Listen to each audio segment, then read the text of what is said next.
Et ce pays peut disparaître du jour au lendemain. Il est menacé de disparaître, ce pays. Ce n'est pas une vue de l'esprit, ce n'est pas un jeu vidéo. C'est la réalité. Alors la liberté de la presse dont nous parlons, vous pensez qu'elle s'appliquerait dans ce pays que les autres ont envie de nous imposer? J'en doute. J'en doute profondément. Je pense que ceux qui veulent prendre la place n'ont aucune intention de vous donner quelque liberté que ce soit. Mais en même temps, les autorités ont besoin de communiquer, de montrer qu'ils se battent. Ils n'ont rien à cacher. Ils doivent pouvoir faire des partenaires à qui ils offrent l'opportunité de montrer ce qui se passe sur le terrain. Or, à quoi on assiste? On assiste à une dictature de la pensée qui est véhiculée par les médias. Je travaille sur les médias depuis un certain temps, je me le répète, et j'enseigne aussi dans les écoles de journalisme, et je me sens coupable, profondément coupable, parce que j'ai enseigné pendant tant d'années des notions que les autres m'avaient inculquées. La liberté de la presse, la neutralité de la presse, l'objectivité de la presse. Permettez-moi d'être vulgaire, bullshit. De vous à moi, pensez-vous que quelqu'un qui est neutre a envie de créer un média? Très honnêtement, c'est quoi la neutralité? Si vous êtes vraiment neutre, mais vous ne créez pas un média, vous créez un média parce que vous avez un message à passer, vous avez un engagement. Le média est le fruit d'une pensée que vous avez envie de partager avec le reste du monde. Mais comment vous pouvez dire le journaliste va être neutre? Le journaliste par essence a un message. Le choix d'un sujet par essence est déjà un engagement. Il choisit un sujet parce qu'il pense qu'il a une pensée à faire partager au reste du monde. Et compte tenu du fait que le journaliste a toujours, c'est le plus grand défaut que nous ayons, un ego démesuré, il est persuadé qu'il détient la vérité et qu'il doit la donner. Et il la développe. Et tout est dans la manière de développer. Donc j'ai arrêté de dire aux journalistes d'être neutre ou d'être objectif. Comment on peut être objectif? J'ai envie de comprendre comment on peut être objectif puisqu'on n'est pas des objets. On est des sujets et par nature, on est subjectif.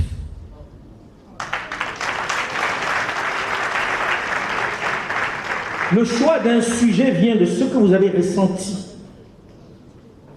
Une pierre, un fauteuil, un tableau peut être objectif, mais il n'agit pas.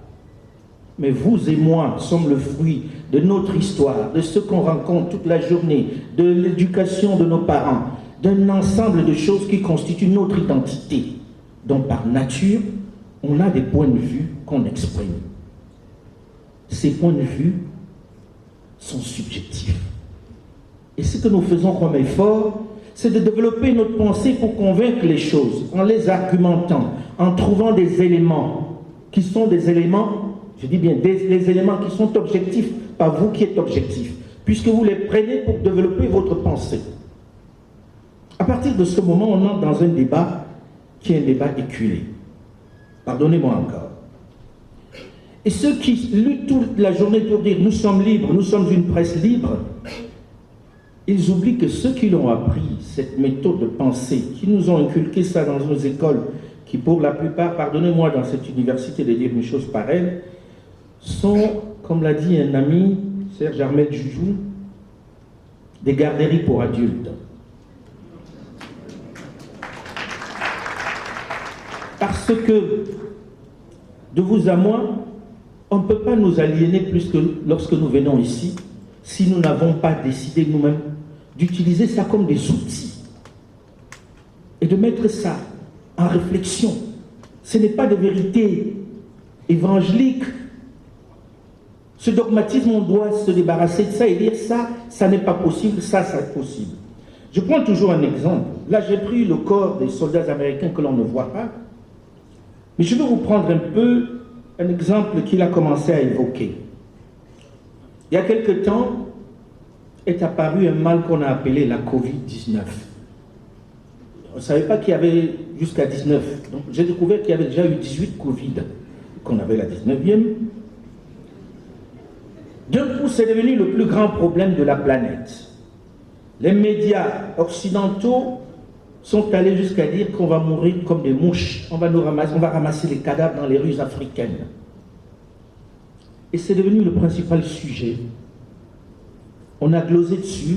Tous les soirs, on faisait le décompte des morts sur les télévisions occidentales. Et nous, on nous a dit qu'on devait être confinés. Des gens qui vivent dehors dans des cours communes, on ne sait pas trop comment on allait se confiner, mais c'était la règle. On a vu des policiers dans les rues qui tabassaient ceux qui allaient chercher leur pitance. Oubliant que ceux-là, ils gagnent leur vie au jour le jour. On a copié sur les autres qui nous disaient de confiner tout le monde parce qu'ils avaient la sécurité sociale, ils avaient les systèmes sociaux qui les protégeaient, nous pas. Mais nous les avons appliqués à la lettre. Pendant plusieurs mois, le monde s'était arrêté, c'était la Covid-19. Oh. Bizarrement, ils ont vu que ça ne mourrait pas ici.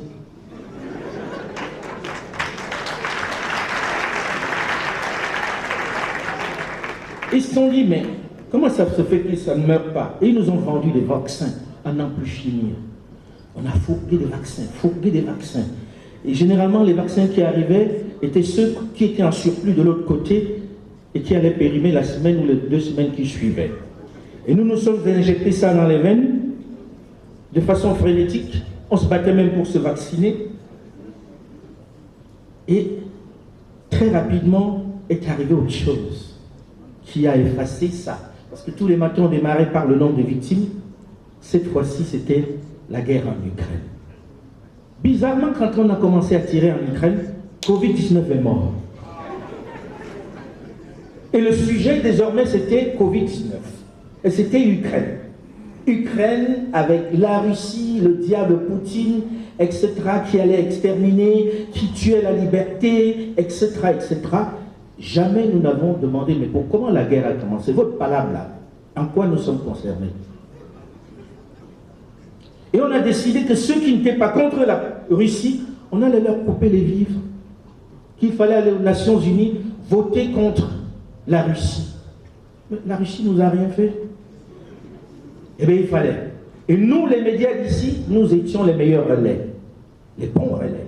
Il fallait répéter ce qui a été dit sur les grands médias qui nous inondent du matin au soir. Et puis d'un coup, le Mali, qui était le problème du coin, a disparu au profit de l'Ukraine. C'était l'Ukraine. Et il y a quelques jours, ils ont décidé que c'était Gaza et Israël. Quand vous ouvrez n'importe quel journal en Afrique, c'est la guerre en Israël. Figurez-vous qu'à côté, juste à côté, dans l'AES, l'Alliance des États du Sahel, il y a eu un exploit qu'une dizaine d'armées américaines et autres, d'armées occidentales, n'arrivaient pas à résoudre depuis des années. Il y a eu une victoire historique à Kidal.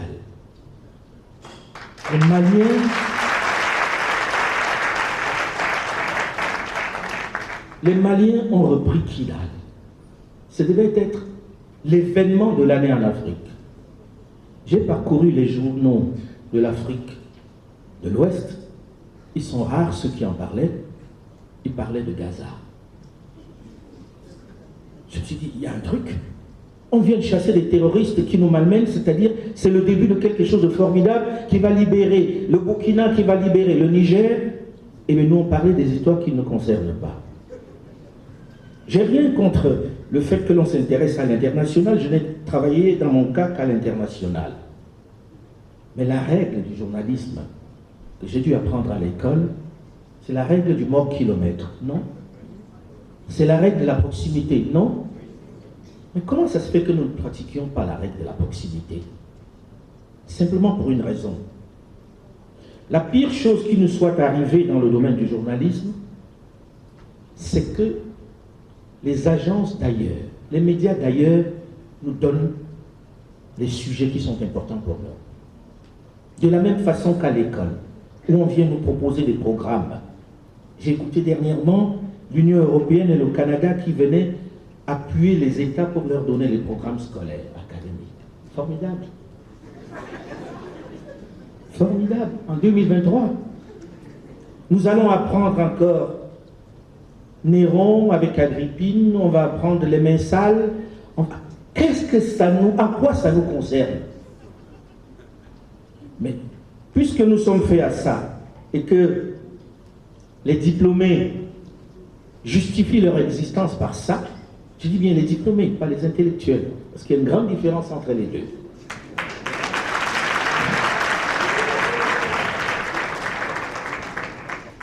Nous nous définissons par le regard que l'autre a sur nous. Dès qu'on dit « il est diplômé de telle grande école », il se bombe le torse. Il a réussi dans la vie. Mais si vous demandez s'il a construit un puits dans son village, il dit « mais pourquoi je dois construire un puits?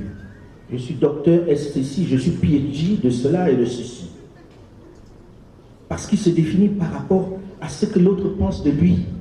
Jamais par rapport à lui-même, jamais par rapport à sa société. Pourquoi je dis ça? Parce que je pense que la notion de la liberté de presse est à géométrie variable et que nous devons négocier ça avec nos autorités et ne pas regarder le modèle des autres. Quand a commencé la guerre en Ukraine, il y a un pays dans lequel je vis depuis 44 ans, j'emporte le passeport, qui a interdit Russia Today et Sputnik, qui étaient des médias qui étaient sur le territoire depuis des années, en disant menace à la liberté de la presse. Pourtant, ils étaient là depuis longtemps, donc ils toléraient qu'ils menacent avant la guerre, et que maintenant qu'il y a la guerre avec l'Ukraine, ils sont plus bien. C'est quoi le message quand on a fermé ces deux médias? Ça veut dire très bien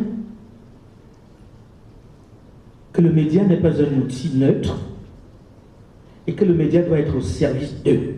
Et je vois tous mes confrères français, européens en général, quand ils parlent de la guerre en Ukraine, si on les avait écoutés, la guerre en Ukraine aurait été gagnée par Kiev depuis, je ne sais plus, 7, 8 mois, 9 mois. Là maintenant on commence à dire, bon, la guerre va être longue, sauf que ces grands spécialistes militaires qui sont sur les plateaux, ils étaient là depuis le début en disant, oh, avant la fin de l'hiver, ce sera torché, les Américains auront géré ça. Et même si c'est loin, même si vous voulez traiter la question de cette guerre, je pense que vous devriez vous demander pourquoi il y a la guerre là-bas. Oh, je n'ai pas beaucoup entendu ça, à part la version qu'il nous donne, que Poutine était le Hitler de ce siècle. Personne de nous n'a dit, mais attends, il ne s'est pas levé un matin et puis il a été pris d'un coup de folie, il a attaqué l'Ukraine. Personne ne dit comment chaque jour on a grignoté un peu jusqu'à sa porte. Comment dans un élan il s'est dit jusqu'à où vous allez aller pour placer vos missiles balistiques? Personne d'entre nous. Nous reprenons les dépêches de l'agence France Presse ou de Reuters ou autres et nous les mettons à la disposition de nos frères et sœurs qui croient que c'est ça la vérité et qui disent qu'il y a la liberté de presse là-bas. Je peux vous dire d'expérience, sans citer qui que ce soit, sans pointer du doigt. Je vois certains regarder le média vers lequel je travaillais, mais j'ai eu le principe que lorsque vous vous êtes disputé avec votre femme et que vous êtes séparés, vous ne racontez pas dehors ce qui s'est passé dans votre chambre. Vous laissez et la vérité se fait d'elle-même. Donc je ne parlerai pas de cela. Non. Mais ce que j'ai envie de dire, c'est que j'ai vu beaucoup de mensonges. Beaucoup de... Pas dans cette maison forcément, hein, je dis grosso modo, je tiens à le préciser. Beaucoup de manipulation de l'actualité. Et lorsqu'on parle de liberté de la presse, je me dis tempérer un tout petit peu. Et qu'il n'existe pas un journal qui soit neutre. Ça n'existe pas. C'est une vue de l'esprit. Quand vous regardez en France, ils ont un côté politique bien déterminé. Vous lisez le Figaro, vous avez un journal de droite. Vous lisez Le Monde, vous avez un journal de gauche. Vous regardez CNews, vous avez une télévision d'extrême droite. Vous regardez, je ne sais pas quel média en France, ça a toujours un aliment politique clair. Une idée qu'elle défend. Vous allez aux États-Unis, c'est pareil. Celui qui regarde Fox News, il sait qu'il est en train de regarder le Parti républicain. Celui qui est en train de regarder CNN, il se dit, ça c'est un peu les démocrates. Je ne vais pas parler des ABC et autres. Maintenant, j'ai envie de terminer sur un aspect. Parce que la pire des colonisations est celle de l'esprit. Une fois qu'on a pris, qu'on a enlevé vos chaînes des pieds et qu'on vous les a placées dans l'esprit, vous êtes encore plus dangereux. Et c'est cela dont souffrent la plupart de nos diplômés. Faisons attention. Mettons-nous en cause et réfléchissons ensemble. On veut tous être libres, avoir la liberté d'écrire ce que nous voulons. Mais la presse doit être au service du peuple, pas au service d'un homme, pas au service de ceux qui nous payent, pas au service de ceux qui entretiennent ces médias-là. Et en période de guerre, c'est autre chose. En période de guerre, on doit être engagé. Un journaliste africain en Afrique de l'Ouest, notamment, dans les pays de l'AES, ne peut pas dire qu'il est neutre. Il est forcément engagé parce qu'on lutte contre des forces occultes et obscures qui ont envie de nous faire disparaître. Et en face d'eux, on ne peut pas jouer la neutralité. C'est faux. C'est absurde. Et je le vis avec les pays occidentaux. Vous savez comment ça se passe? Généralement, les grands reporters que vous voyez, qui vous publient des grands reportages, le service de presse de l'armée les appelle. On les appelle les embeds. Ils vont dans le cadre des chars, des véhicules, des engins de l'armée de leur pays. Ils vont filmer ce que ces engins leur montrent, ce que l'on a prévu pour eux comme parcours, comme cheminement. Et c'est ça qui nous sert à nous. C'est la vérité du maître. C'est leur vérité à eux. À aucun moment on dit à un journaliste, vas-y, démerde-toi, parce qu'il ne va pas revenir. On lui dit, viens avec nous, on va t'amener voir la guerre, telle que nous la voyons, de notre point de vue. C'est leur narratif à eux. Et on ne peut pas le leur reprocher. C'est la guerre. Il s'agit de la guerre. Et eux, ils ont envie de vendre leur vision de cette guerre. Il s'agit de propagande. Ni plus ni moins. Et c'est la règle en période de guerre. Le journaliste américain, il monte dans le char de l'armée américaine, pas dans le char des terroristes. Il n'est pas en moto avec les terroristes. Il est avec son pays. C'est au pays, comme ici, de dire à vous, journalistes, venez qu'on aille en opération, que vous voyez notre réalité à nous, qui n'est pas la réalité globale. Ça reste une réalité partielle, engagée. C'est de cela qu'il est question. C'est de dire comment on crée un partenariat entre nous pour montrer notre guerre à nous, parce que ceux d'en face montrent leur guerre à eux.